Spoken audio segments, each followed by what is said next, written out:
Hi, so welcome to my first monthly manga reading log, and this is just gonna go over everything that I've read for this month, which is not a lot. I read a lot of like the same series, like multiple volumes, but not much variety, so I'll kind of just give my thoughts if I recommend it, and yeah.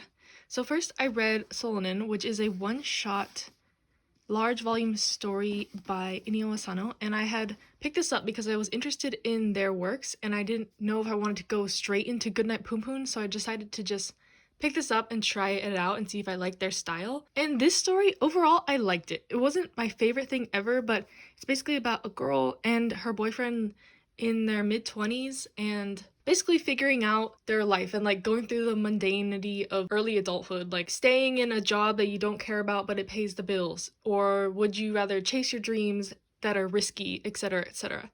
So it's kind of like a not depressing story but really realistic. Like, I can appreciate the realistic aspect. Like, something happens in the middle of the story that kind of put a damper on the rest of it for me. If you've read this, you know what I'm talking about. And then the ending was not satisfying for me because if I like to read something angsty or however you want to call it, I like when there's a concrete happy ending. Like, I don't mind suffering if the end is happy, but like I said, that's not how real life works most of the time, so I can appreciate that aspect of this. And I'm not sure if I'll be picking up any more works by this author, but I enjoyed this story for what it's worth, and I think it will be staying in my collection. So next we have Dr. Stone volumes 1 through 8, and I have done a first impressions video on this on my channel, so I'll link that above. But in that video I had only read up to volume 6, so as of then I've read volume 7 and 8. And like I said, I have a full first impressions video, but basically it's about this guy who's rebuilding society after the world has gone back to its primitive state. And yeah, just about his adventures. In these past 2 volumes that I recently read, it finally gets past where the anime left off, which was what I was looking forward to the most. And I can say that the story is still really captivating to me and I really enjoy it. So I'd definitely recommend picking this up, and I will be continuing to read it since I have up to volume 14 already in my collection. But I'm trying to kind of savor it because I know that the release schedule is getting slower for this since they're catching up to where it is in Japan.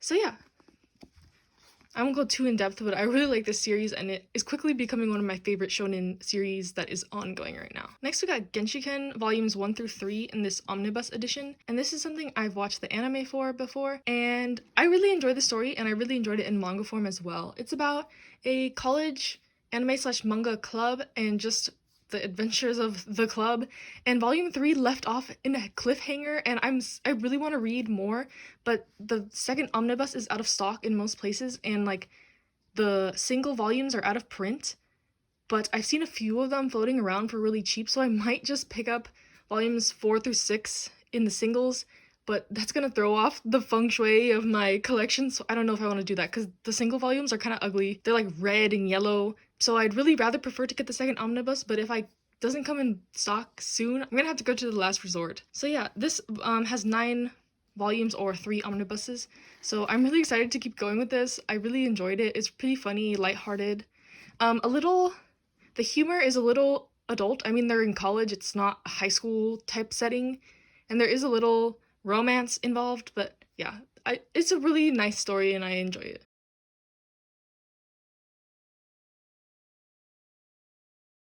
So next we got volumes 1 through 6 of Otomen, and I kind of have a lot to say about this series. I was planning to do a whole like first impressions video, but I'm not sure if many people are even interested in this series.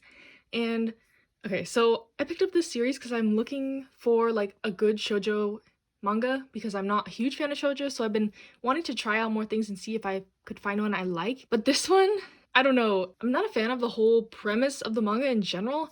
It's about this guy who likes girly things while the girl that he likes manly things, and it just like perpetuates gender stereotypes while trying to be really like progressive, like, oh, he's a man who likes baking and sewing and cooking, and that's like because he's not a typical man. And it's like it's kind of cringy in that aspect, and also sometimes like I think in volume 3 they actually finally get together. But every time someone sees the couple, they refer to them as like he's like the mom or the girl in the relationship and she's the dad or the boy, and it just kind of rubs me the wrong way because like calling a man a like mother figure or something like that, it just perpetuates the stereotypes that men cannot be like caring or motherly or like kind to their children and stuff like that. And I don't like that aspect very much. And I was hoping that it would change. And around volume 5, it kind of steers away from that, but it's still there. And yeah, I have up to volume 10, so I'll be continuing until volume 10 to see if I like it any better. But if not, I'm going to be dropping this from my collection. Like, it's pretty funny, and this was written, I think, about 10 years ago, so you could excuse some of the things, but like, I don't know, just having a whole manga with that premise is kind of weird to me. And also, I know this mangaka is writing a series called Requiem of the Rose King, and the main character of that is intersex. So I don't know if they've learned more about like LGBT plus kind of tropes since they've written this series, or if it's still kind of fetishy and weird, because I've read some reviews that confirm that and some that don't. So yeah, I'm kind of conflicted about this series. Like, it might not seem that deep, but like as someone who cares about like LGBT plus issues, and this is obviously a straight romance, but like the fact that this guy is portrayed as the woman in the relationship is really weird to me. And like, I thought this would be a cool manga because it's from the guy's point of view, but like I said, they're portraying him as if he is a woman just because he likes feminine things. Like, he is not transgender or like gender fluid or anything like that. It's just like a man who likes girly things, which things like baking and sewing should not have a gender label to them. And I know this is kind of supposed to be like a critique of society, saying that those things aren't, but like, I don't know. I might have gone on a tangent here, but that's how I feel about this series so far.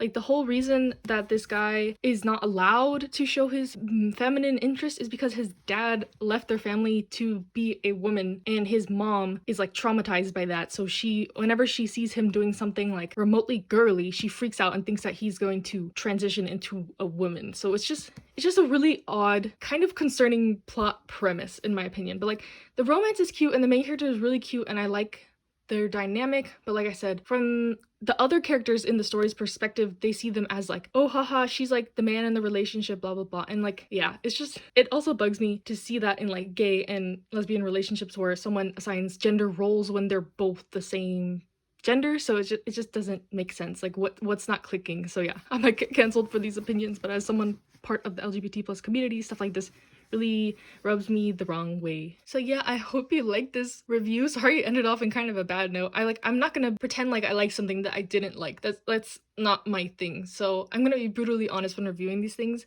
Like I said, Solonin was okay. It wasn't my favorite thing ever, even though I could relate to some of the tropes, being like someone in their early to mid 20s struggling with following passion or staying in something stable kind of thing.